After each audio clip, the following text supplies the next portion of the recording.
Livro de Gênesis, capítulo de número 7. Noé e sua família entram na arca.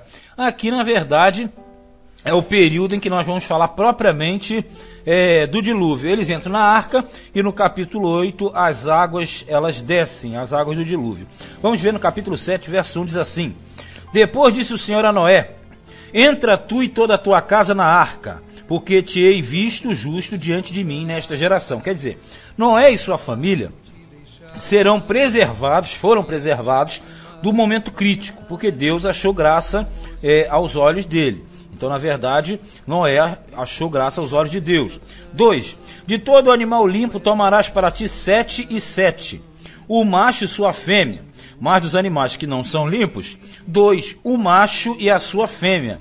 Também das aves dos céus, 7 e 7, macho e fêmea, para se conservar em vida a semente sobre a face de toda a terra. Veja bem, a ordem é a seguinte: de todos os animais ele vai levar de 2 em 2. Esses animais virão a Noé.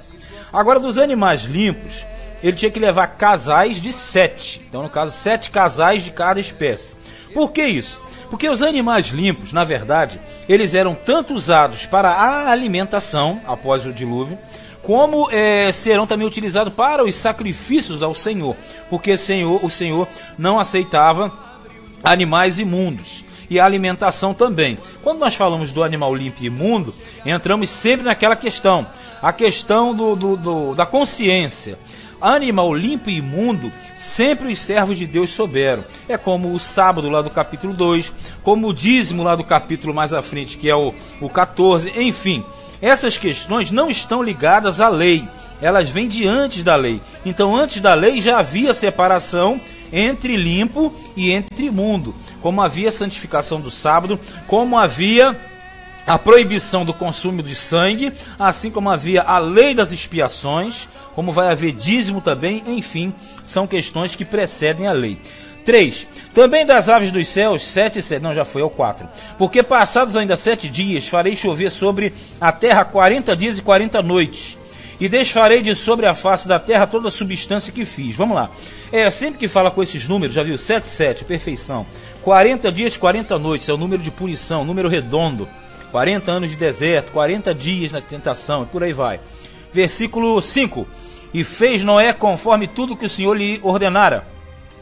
E era Noé da idade de 600 anos, quando o dilúvio das águas veio sobre a terra. Bem, lá atrás, fala que ele tinha 500 anos quando nasceram, Sem, Cão e Jafé, que nós já citamos essa situação. Aqui fala que ele tinha 100 anos a mais. Então, no ano 600, as águas do dilúvio desceram. 7. E entrou Noé e seus filhos e sua mulher, e as suas mulheres e seus filhos com ele na arca, por causa das águas do dilúvio, dos animais limpos e dos animais que não são limpos, e das aves e todo o réptil sobre a terra. Entraram de 2 em 2 para Noé na arca, macho e fêmea, como Deus ordenara. Então Noé não foi atrás dos animais. Os animais foram conduzidos por Deus para serem introduzidos na arca. Noé não trabalhou aqui. E aconteceu que, passados 7 dias, vieram sobre a terra as águas do dilúvio. Vamos lá. Então a questão toda aqui é imaginarmos o início, antes da separação. Lembra? Quando Deus separou as águas, a expansão e tudo mais, aqui não é nada mais, nada menos do que aquela mesma água que foi totalmente distribuída. Essa água, ela vai voltar a ocupar o espaço do início, antes da segunda criação. Por isso que o planeta vai voltar a ser planeta água. Olha no 11. No ano 600 da vida de Noé, no mês segundo, aos 17 dias do mês, naquele mesmo dia, se romperam todas as fontes do grande abismo, e as janelas dos céus se abriram. O grande abismo que fala são as águas subterrâneas, que na verdade aqui nós tivemos um ajuntamento de águas. Onde você tem concentração de água no planeta? Você tem nas nuvens, você tem nos mares, nos rios, e você tem, em toda a parte da hidrografia, né, que falamos, e você tem as águas subterrâneas. Então juntou a água de baixo com a água do solo, da superfície, melhor dizendo, com mais água que desceu. O que aconteceu? A terra foi totalmente envolvida pela água. Voltou a ser como era no início. A água desceu, e essa água vai encher e prevalecer 40 dias. 12. E houve chuva sobre a terra 40 dias e 40 noites. E no mesmo dia entrou Noé e Sem, Cã e Jafé, os filhos de Noé, como também a mulher de Noé, e as 3 mulheres de seus filhos, com ele na arca. Então, esses que entraram na arca, eles têm um símbolo direto da igreja e do arrebatamento antes da grande tribulação. É um símbolo forte. Aqui mostra que esses não enfrentaram a morte. Não enfrentaram a morte, mas foram livrados pela arca. 14. Eles e todo animal conforme a sua espécie, e todo gado conforme a sua espécie, e todo réptil que se roja se arrasta sobre a terra conforme a sua espécie, e toda ave conforme a sua espécie, todo pássaro de toda qualidade. Então quer dizer, a água veio e na verdade ela desceu na terra. Mas Noé e sua família e os animais que foram separados, todos eles entraram na arca. E toda a carne em que havia espírito de vida entraram de 2 em 2 para Noé na arca, para preservação, nós conhecemos. E os que entraram, macho e fêmea, de toda a carne, entraram, como Deus lhe tinha ordenado. Olha o ponto interessante aqui. E o Senhor a fechou por fora. Então quem construiu a arca foi Noé. Mas quem fechou a arca? Foi Deus. Quem mandou os animais? Foi Deus. Então Deus fechou a arca por fora. Isso aqui mostra que o homem não tinha autonomia para guiar a arca. A arca não tinha leme, a arca não podia abrir a porta. Deus colocou dentro, Deus fechou e Deus conduziu até o momento que vai terminar todo o processo e o planejamento do Senhor Deus Todo-Poderoso. Agora aqui algumas perguntas com certeza vêm à sua mente. Primeira delas, eu quero abordar, é aquela questão de salvação. Que geralmente as pessoas falam assim, pô, mas o dilúvio desceu, então todas as pessoas foram mortas, foram para o inferno. Primeiro, inferno aqui é diferente do inferno que nós conhecemos. Segundo, todos que morriam desciam, uns para o lado bom e outros para o lado ruim. Isso aí só Deus é que vai saber. Outra coisa também, os que morreram com o dilúvio, não quer dizer que não tiveram salvação. Porque a questão é a salvação física, era para Noé e sua família. Agora, aqueles que criam na pregação de Noé, aqueles que se arrependiam, ainda que foram mortos pelas águas do dilúvio, ou até mesmo antes do dilúvio descer, porque muita gente ouviu a pregação de Noé e morria antes. Então, com certeza, teve salvação antes do dilúvio, né? Porque senão pensa que somente Noé e sua família. Se fosse assim, não teria como. Porque quando você chega lá na frente, você vai ver uma série de personagens que são do passado. E aí, como é que fica? E Abel? E Adão, e Sete, e essa turma toda. Então, quer dizer, já existia salvação e condenação. Isso aí não tem para onde. Então, a questão é essa. Salvação, com certeza. Agora, salvação física, aí já é uma outra questão. Outro problema também que surge nesse ponto aqui é a questão dos dinossauros, que muitos são falados, né? Os dinossauros existiram, que existiram, com certeza existiram. Isso não tem a menor dúvida, porque a ossada existe. E tudo que tem sangue, carne e osso é elemento da segunda criação. Então os dinossauros não são da primeira, e sim da segunda. Outro detalhe, a própria Bíblia fala a respeito de seres semelhantes aos dinossauros. É o Leviatã e o Behemoth, que estão lá no livro de Jó. Esse é outro ponto. E terceiro, por que seriam mortos os dinossauros? Porque na verdade os dinossauros eram seres de anomalia, seres fora do padrão. Por isso que na verdade o dilúvio desceu para acabar com aquela geração ali. Aqueles seres eram completamente indomáveis. Por isso que você entende que depois do dilúvio, os poucos que sobreviveram, se é que sobreviveram, mas nós temos na Bíblia, eles foram morrendo por causa da falta de alimentação, falta de vegetação, falta de clima e de ambiente para eles. Então essa é a melhor resposta para o dilúvio. Embora haja alguns estudos que aparecem os dinossauros entrando na arca quando criança, na idade infantil. Só que aquilo ali é uma teoria. É uma teoria. Se eles tivessem saído, realmente eles teriam se alastrado por toda a terra. Não é por aí mesmo que vai, não. Então a verdade é, todos os seres da segunda criação, sangram e morrem. Os da primeira criação não sangram e não morrem.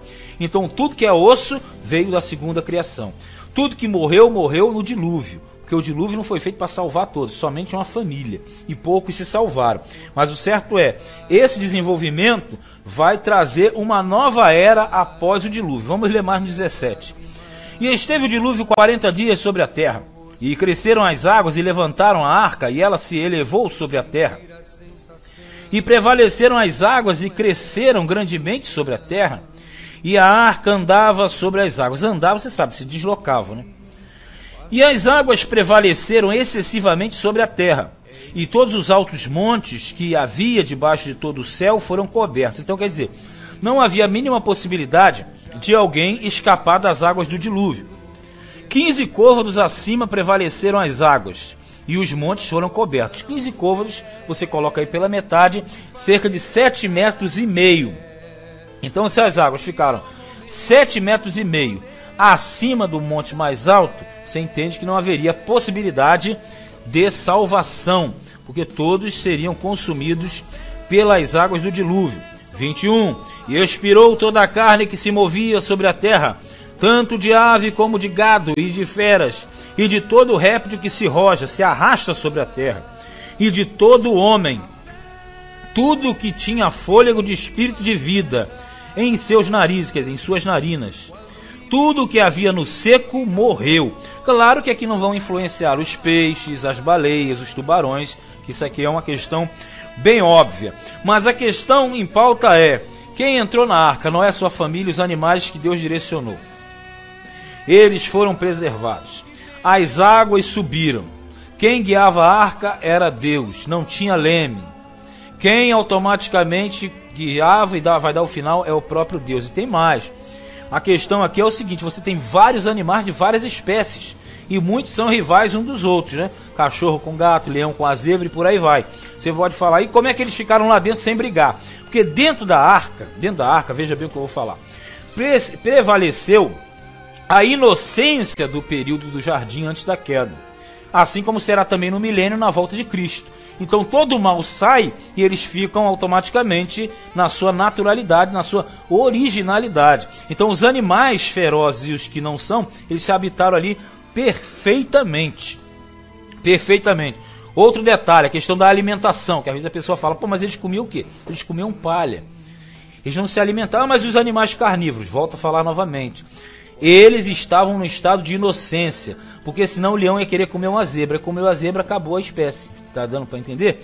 E os animais que levaram limpos e imundos era justamente para preservar após a saída da arca. Você sabe que cachorro e gato comem capim, isso aí é normal.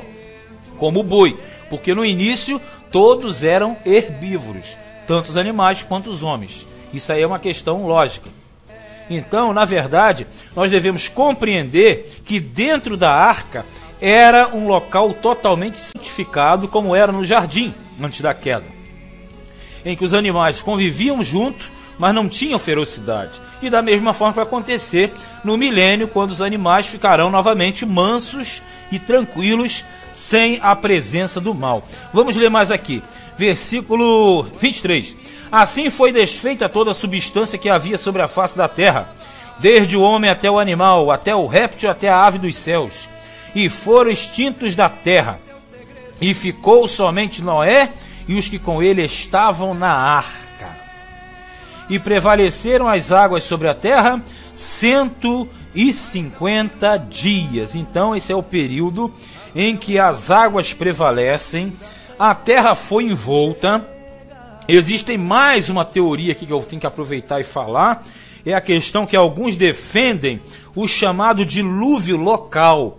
O que vem a ser o dilúvio local? Alguns entendem e ensinam que na verdade o dilúvio não aconteceu no mundo inteiro, e sim somente naquela região do Oriente. Mas essa teoria cai por terra pelos seguintes fatos. Veja bem, toda a terra sofreu uma erosão generalizada. Todo o planeta Terra foi modificado na sua geografia.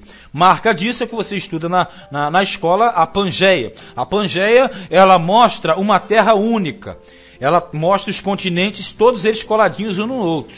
E eles mesmo querem saber por que separou. E nós sabemos por que separou. Separou por causa do dilúvio, das águas do dilúvio. Então, na verdade, esse dilúvio não foi local só no Oriente. Pelo contrário, ele foi abrangendo todo o globo, porque ele justamente fez com que os continentes se afastassem uns dos outros. As placas de terra começaram a se afastar. Por isso existem as placas tectônicas que você conhece, que causam terremotos. Por quê? A terra ela foi toda rachada, ela foi deteriorada. Nos Estados Unidos existe o Grand Canyon. O Grand Canyon é uma área que existe várias colinas com perfurações enormes. E aquilo ali é provado pela ciência que somente grandes jatos d'água poderiam ter feito aqueles buracos, aquelas erosões enormes. E enfim, no mundo inteiro, cachoeiras, cascatas, tudo isso que você tem. Aí você vê um pedregulho lá em cima do morro. Como é que aquele pedregulho foi parar lá em cima? São consequências do dilúvio. É só você olhar para um tsunami. O tsunami faz um estrago, não faz? Tu imagina aquilo em toda a terra. Destruiria totalmente a situação. Então as águas do dilúvio não foram locais.